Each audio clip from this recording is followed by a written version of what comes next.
The release of the Epstein list has been a political lightning rod during the start of the President Trump's second term, and it's growing hairier for the president. Now Epstein survivors are banding together, vowing to compile their own list of names and releasing it.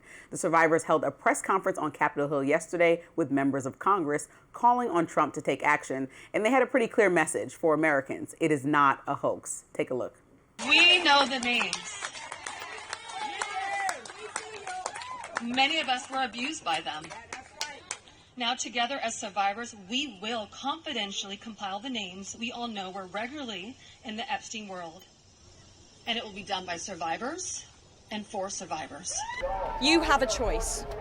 Stand with the truth or with the lies that have protected predators for decades. Please humanize us.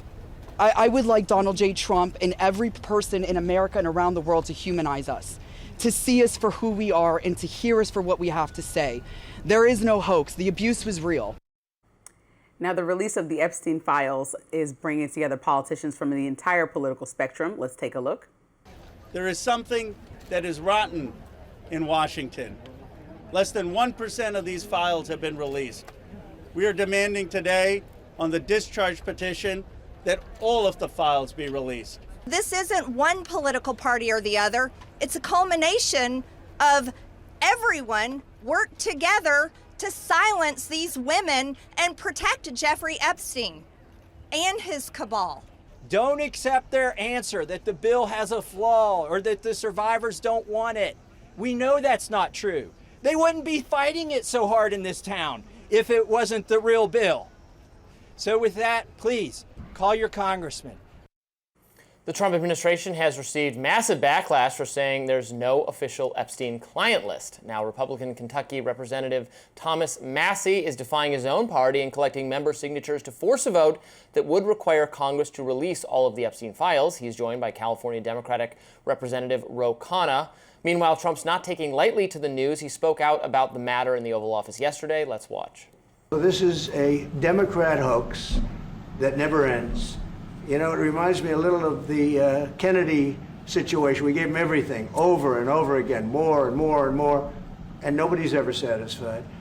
From what I understand, I could check, but from what I understand, thousands of pages of documents have been given. But it's really a Democrat hoax because they're trying to get people to talk about something that's totally irrelevant. Totally irrelevant. Bravo, Mr. President. No, totally irrelevant.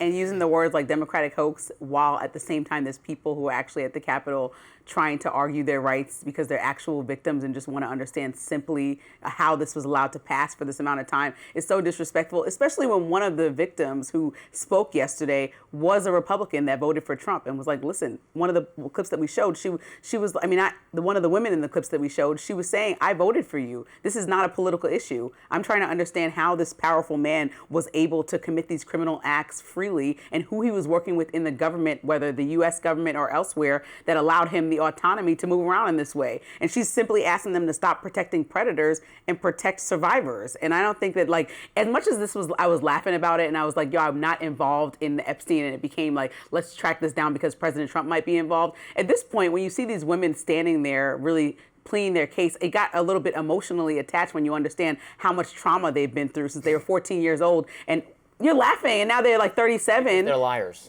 They're liars? Absolutely.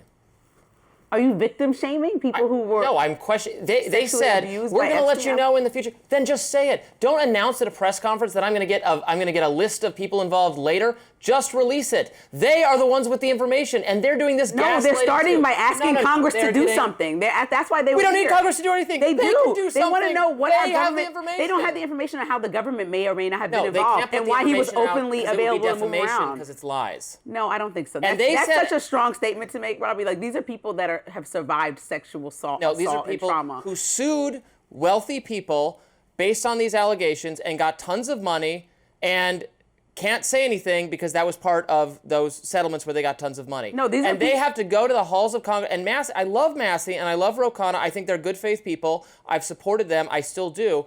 But they said, well, we'll go into the halls of Congress and say the names where we can't be subject to lawsuits. That's the same as Nancy Mace's little smear campaign against everyone she doesn't like. At some point, this is starting to look more and more to me like a moral panic or a Me Too excessive thing. Trump is right. It's just like the Kennedy files. We know the whole story, and people aren't satisfied with it because it's not crazy enough. It doesn't involve some massive conspiracy of group sexual whatever involving the Clintons. No, because there was a conversation about protecting the victims and redacting their names and why this shouldn't all be released. And then alleged victims. Yeah, okay, but there were some victims. Jeffrey Epstein was imprisoned for his criminal acts, right? So it's not alleged. There are victims. You're saying that you don't believe these women might be them. I think that that's an egregious statement when you don't know what the back and forth was for them to be on the Capitol steps. I don't think that all of those women lined up are just making things up. I think that they actually Then tell me who. Well, the survivors spoke yesterday. They're asking Congress to please make them understand how somebody can move the around. Alien thing. I know someone who knows something, and we're going to get you that information later. Nope, just give it to me now. No, these women I'm sick of detailed their waiting. stories in several interviews about how they met Jeffrey Epstein. Some of them lived in New York. Some of them been to Epstein Island. So when they say they're compiling a list, it's like, yeah, they're going to share it confidentially, maybe because they signed agreements. But you're talking about young women who were taken advantage of, who are now grown women and want to speak out. Some of them even have daughters and were like, I want to speak out so my daughter understands you don't have to be silenced when a criminal act happens to you. And they're asking Congress to just, do the discharge petition. And Republicans, for some reason, want to put flyovers happening at the same time as events, distraction, say this is a hoax. Just like release all the information then. Just release everything that they're asking for. Your BS meter isn't starting to go off a little bit with this whole thing?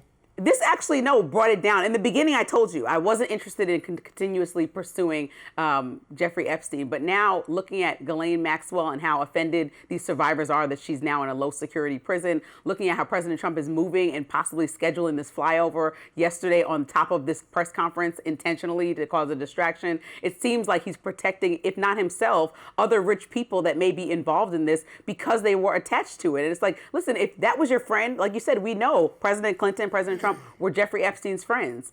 And so you can be friends with bad people and realize you need to distance yourself. But who else was involved? Who was involved in being a predator to these women? I think that should, if they wanted to, come out. Well, I agree. That's my question. Because the government protected them. They could tell us. I know, but the government possibly protected, or rich people protected it. And this is the exact stance of the MAGA movement, is that they want transparency and think that the government has like this good old boys club where they protect certain people or rich people. So let's uncover it all. Why is President Trump so defensive? That's the biggest question for most people. I'm all for transparency, and I support releasing any and all additional files.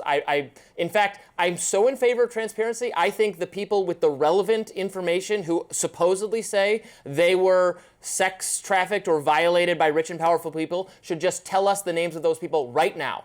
Right now. We don't need Congress to do anything. We just had those people on a stage. Just tell us. Just say it. And if you're not going to say it, then it's like the aliens thing or whatever else where, no, it's BS and you're using this for No, Robby, you're on an island with this. I think people want to know real information and understand what happened here and understand who the government was protecting and which government was protecting them. I'm starting to regret how credulously I took some of these people without looking at their stories more closely. That's where I'm coming down on this now.